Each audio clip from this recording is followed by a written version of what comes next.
उसके होमवर्क के लिए एक विलेज में जाते हैं और जब वो दोनों वहां पहुंचते हैं तब इंतेही अपना होमवर्क करने लगती है और खोनशियन इंतेही की ड्राइंग बनाने लगता है। फिर वो दोनों एक दूसरे के साथ फोटो खींचते हैं। जब वो दोनों खाना खाते हैं तब वो ड्रिंक भी करते हैं and they both get drunk और उनकी लास्ट बस मिस हो जाती है और उन्हें एक रात के लिए वहीं रुकना पड़ता है। और जब वो दोनों रूम में जाते हैं तब खोनशियन इंतेही को आई लव यू कहता है और वो दोनों एक ही कमरे में सोते हैं।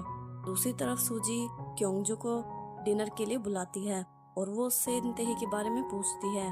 तब वो उन्हें बताती है कि वो अपने होमवर्क के लिए बाहर गई है और आज वो वापस नहीं आएगी। तब सूजी वहाँ से चली जाती है क्योंकि उसे पता चल जाता है कि खोनशियन इंतेही के साथ है। और फिर से जो सूजी के पीछे जाता है और वो सूजी को सेलो प्ले करने के लिए कहता है। जब सूजी उसके लिए सेलो प्ले करती है तब वो सडनली सूजी को किस करता है और सूजी वहाँ से चली जाती है। अगले दिन जब इंतेही उठती है तब खोनशियन उसके लिए ब्रेकफास्ट तैयार करता है और फिर वो दोनों लंच करते हैं। और जब वो वहाँ से जाते हैं तब इंतेही एक कार से टकराने वाली थी पर खोनशियन उसे बचा लेता है।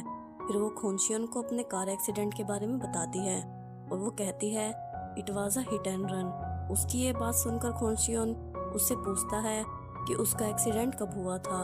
तब इंतेही उससे कहती है 2 साल पहले विंटर में। और जब खोनशियन ये सुनता है तब वो इंतेही से पूछता है अगर उसे उस ड्राइवर का पता चला तो वो क्या करेगी। तब इंतेही कहती है of course I would make the person पे। और फिर वो दोनों वहाँ से चले जाते हैं। फिर शाम को इंतेही खोनशियन को डिनर के लिए बुलाती है और खोनशियन उसके असाइनमेंट का मॉडल देखने उसके कमरे में जाता है। तब उसे वहाँ अपनी डीएनए रिपोर्ट मिलती है और वो इंतेही से पूछता है कि क्या उसने ये रिपोर्ट पढ़ी है। तब इंतेही उससे कहती है आई एम सॉरी और वो उससे कहता है कि ये बात उसे उसी दिन पता चली थी जब वो उससे पहली बार बस में मिला था और सेजू और सूजी को भी ये बात नहीं पता और वो ये बात किसी को बताना भी नहीं चाहता था और वो वहाँ से चला जाता है। फिर इंतेही उसके पीछे जाती है और उससे माफी मांगती है पर खोनशियन उससे कहता है कि उसे थोड़ी देर अकेले रहना है और वो दरवाजा बंद कर देता है। फिर खोनशियन उस डिटेक्टिव से उस एक्सीडेंट के विक्टिम का नाम पूछता है पर वो कहता है कि वो उसकी पर्सनल इंफॉर्मेशन उसे नहीं दे सकता। पर वो उसे बताता है कि उस स्टूडेंट को इस साल एक अच्छे कॉलेज में एडमिशन मिल गया है। तब सेजू भी वहाँ पर आ जाता है और उससे पूछता है कि उसने इंतेही से डेट करने की बात उनसे क्यों छुपाई और सूजी को इसके बारे में नहीं पता। तब सूजी भी वहाँ आ जाती है और वो खोनशियन से पूछती है कि वो वीकेंड पर कहाँ गया था। तब वो उसे बताता है कि वो इंतेही के साथ था। तब सूजी कहती है कि उसका शक ठीक निकला और वो कहती है you spent your weekend with इंतेही। फिर सूजी खोनशियन से कहती है कि क्या वो नहीं जानना चाहता कि उसके डैड किसे डेट कर रहे हैं। और वो कहती है कि जब वो इंतेही से ब्रेकअप करेगा तब वो उसे उस लेडी के बारे में बताएगी और जब वो इंतेही को छोड़ देगा तब वो इंतेही का फेस देखना चाहती थी। अगले दिन खोनशियन इंतेही को क्लब में बुलाता है और वो क्योंगजू के साथ वहाँ जाती है। जब वो वहाँ जाती है तब सूजी और सेजू भी वहाँ पर थे। फिर खोनशियन इंतेही से बहुत रूडली बात करता है और वो उससे सबके सामने ब्रेकअप करता है पर इंतेही को लगता है कि वो ऐसा इसलिए कर रहा है क्योंकि इंतेही को उसके फादर के बारे में पता है। और जब इंतेही उससे पूछती है do you not like me anymore तब खोनशियन कहता है यस और तब इंतेही वहाँ से चली जाती है। फिर सूजी खोनशियन को उसके हाइड आउट पर छोड़ने जाती है और वो खोनशियन से कहती है कि क्या वो उसके साथ वहीं रुक सकती है। तब खोनशियन उससे कहता है कि वो तीनों एक दूसरे के मुश्किल वक्त में साथ थे और उन्हें लगता था कि उन तीनों के अलावा उन्हें और कोई नहीं समझेगा।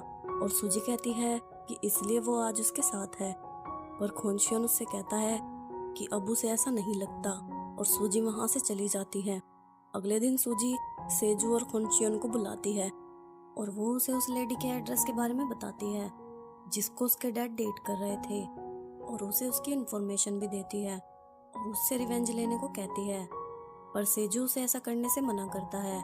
वो कहता है कि उसके डैड की मैरिज की न्यूज़ देखकर उस लेडी ने उसके डैड से ब्रेकअप कर लिया होगा और फिर खोनशियन वहाँ से चला जाता है। फिर इंतेही की मॉम उससे मिलने जाती है और वो कहती है कि वो इच्चोन वापस जा रही है क्योंकि अब उसकी एग्जीबिशन खत्म हो गई है और वो उससे बाय कहने आई है। और खोनशियन अपने डैड की सेक्रेटरी से मिलने जाता है और उससे पूछता है कि इस लेडी का उसकी मॉम के एक्सीडेंट से क्या कनेक्शन है। तब वो उसे बताता है कि उसकी मॉम इस लेडी से मिलने जा रही थी जब उसकी कार से किसी का एक्सीडेंट हुआ था।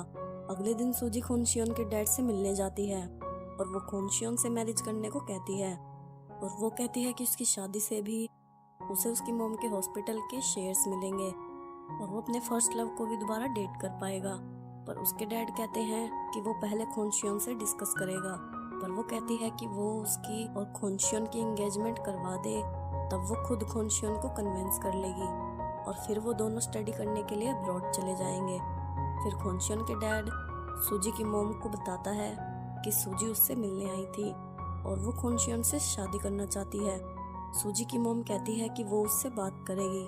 फिर इंतेही और उसके क्लासमेट सेजू के रेस्टोरेंट में डिनर करने जाते हैं और इंतेही बहुत ज्यादा ड्रिंक कर लेती है।